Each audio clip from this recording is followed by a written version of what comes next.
I might owe you a little bit of an apology. Sorry about that. Sorry for trolling you in the thumbnail. You know when you think to yourself, you know what the review is going to be like because of the thumbnail? Well, here we go. How did we get here? What happened? Like, what happened to Star Wars? What happened? Where are we? What weird alternate dimension am I in?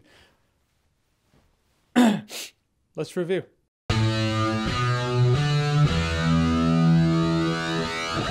Star Wars Episode 9, The Rise of Skywalker. Sounds epic, right? You just wait. So this is a spoiler-free review. Don't worry about that. In that, it's gonna be a little harder to review. Spoiler video will probably be a lot more fun, a lot more interesting. Be here for that. So anyhow, let's talk about it. So Star Wars Episode 9 is a 4-hour movie they crushed into 2.5 hours because it feels like this movie probably should have been a lot longer. But it's also part 3 of the Disney Star Wars trilogy, supposedly the last of the core movies, like the core saga that we're gonna get. End of the Skywalker saga, whatever you want to say. Gonna get right to what I liked in this movie. I like the nostalgic stuff, sure. I mean, it's cheap as hell. They're going for the member berry soup right there. Whenever they can, you feel like they're just gonna be like, oh, remember this? I remember. Remember that? I remember. They're not membering enough, Williams. Pick it up. Then a very familiar John Williams score will start swelling at the opportune moment. It makes you like, oh, nostalgia. Which, whatever you want to say about Star Wars movies, the ones you like, the ones you don't, if they're the core 1 through 9, if they're episodes 1 through 9. Even if you don't like the episodes, John Williams, in my opinion, is never the weak part. So I enjoyed the power of nostalgia coming back to me because it's a very powerful thing. I enjoyed the member berries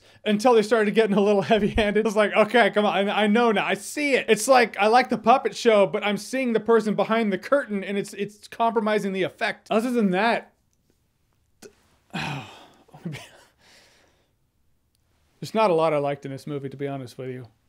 I know. Oh, you know what? There's this new commander. There's this new commander in the First Order. I liked him. But again, damage control. They made Hux a little bitch, and so they're like, we need someone the audience will fear. But so we got to bring this other guy on board. I feel like more than a few things in Rise of Skywalker is damage control for The Last Jedi, so it's really hard to tell where the damage control ends and the actual vision of the movie they wanted to make begins. I'm not just talking about the fact they're like, Snoke's dead, shit, all right, let's bring in Palpatine. Which I know they or J.J. Abrams have said, no, that was the plan from the beginning to bring Palpatine in. Bullshit. I thought it was bullshit before I saw the movie. Now that I've seen the movie, no way you're gonna convince me otherwise. But it's not just that. There are a couple of bits of dialogue in here. I was like, we had different information a couple years ago. I mean, it's part 3 of this new trilogy, so at a point you gotta look back and be like, okay, where did it go wrong? You know, what wrong turns were made? But on the other hand, you gotta judge the movie on its own merits as its own episode. But we're in the concluding chapter of a trilogy that had a stormtrooper that turned good. That's actually an arc I'd never seen in any of the movies. I've seen people who lived on desert planets who become Jedi. I've seen that a couple times. I've seen good pilots, I've seen scoundrels, never seen a stormtrooper turn good. And what did they do with that? Not much. Thought they would, but they didn't. Just kept him the friend, the sidekick, because, you know, everyone needs a sidekick. Even when John Boyega cast as him, John Boyega's a good actor. What are you doing wasting him? I'll say that, all the actors do fine for what they're given. Adam Driver's good in the movie. He does the best with what he has, but I don't feel like he was really given much to do in here. There are a couple moments where he could have been given more to do, but in the end, no, because I feel like the intrigue that they feel is driving this whole thing is the intrigue of, will they, won't they, hashtag Reylo. I don't care if they fuck or not.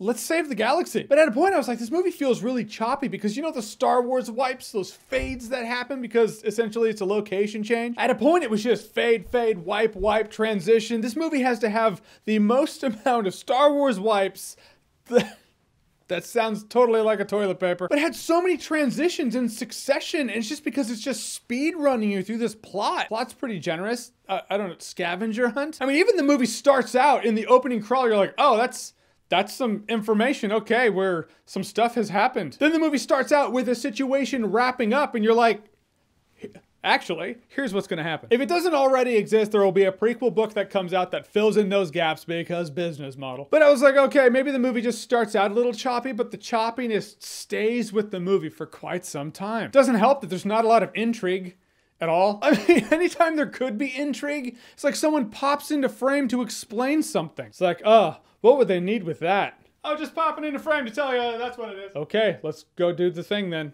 But what should we do? You should go to that planet. Go there. All right, now we know. It doesn't feel like there's an organic unraveling of information as much as there is just exposition vomit. Did you see that trailer? That one? I mean, I'm not gonna play it in case you didn't see the trailer, but in this trailer, you know, that trailer. But in the trailer, there's this voice that gives Kylo Ren information, and you're like, you're just gonna answer that just like that? People and characters in the movie kind of just always do that. Why have an intriguing unraveling of information when you can just, you know, save time? And then after that, make with the video game plot. I'm not talking like good video game plot, because it's like a scavenger hunt video game plot. All right, we have to go to this planet. Who are we looking for? We're looking for this person. This person's like, hey, I'm that person. But I don't actually have the thing you're looking for. That person might. All right, let's go over there. All right, I need a thing. Yeah, you need a thing, but you need me to get the thing to get you the thing. It's just an unraveling of 90s video game plot. I know, there have been some great video game plots in the 90s, but it's the formula. It's the format.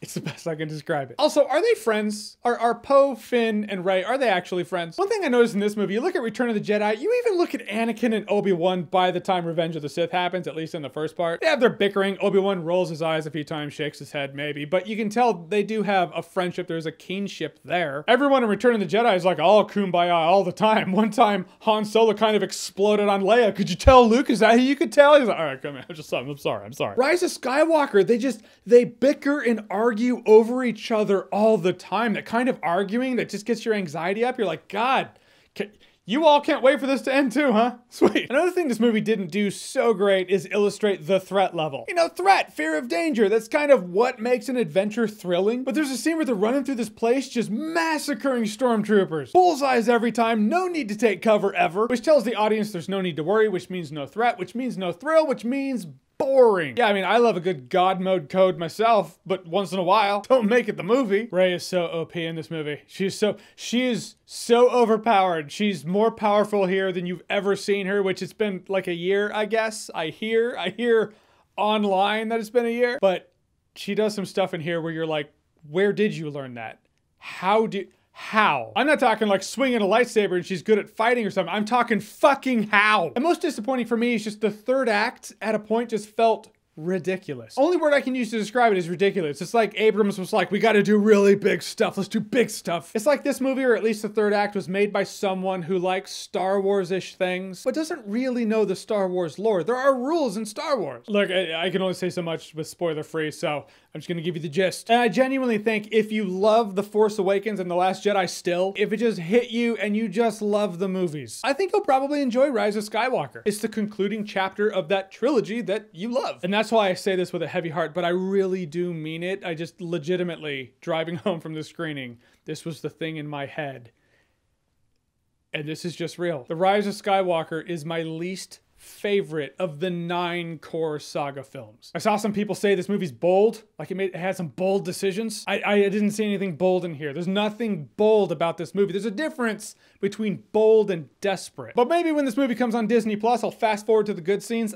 I can't think of any. I don't know any scene in this movie I'll actually fast forward it to. Even the lightsaber fights bored me. I guess that's the hardest part, is I felt nothing in the movie. I was watching it and I'm like, it feels like a sci-fi movie. It just feels like another sci-fi movie, which is never what Star Wars ever felt like. Star Wars always had that sense of lore building or character building, moving towards something. You know what they're moving towards in this movie, and by the end it just feels like, oh, you were moving towards damage control. That was sloppily executed. Congrats. There are a couple things.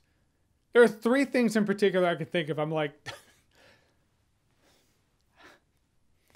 beating a dead horse now. I'm just saying I'm not going to remember Rise of Skywalker in T-minus 1 day. Yep, already forgot. All right, so Star Wars: The Rise of Skywalker. Have you seen it? What did you think about it? Are you looking forward to it? And list the Star Wars movies, favorite to least favorite. I know I asked that a couple years ago, but they change over time. But whatever they are, whatever you think, comment below, let me know. And as always, if you like what you've seen here and you want to see more, click right here to see more.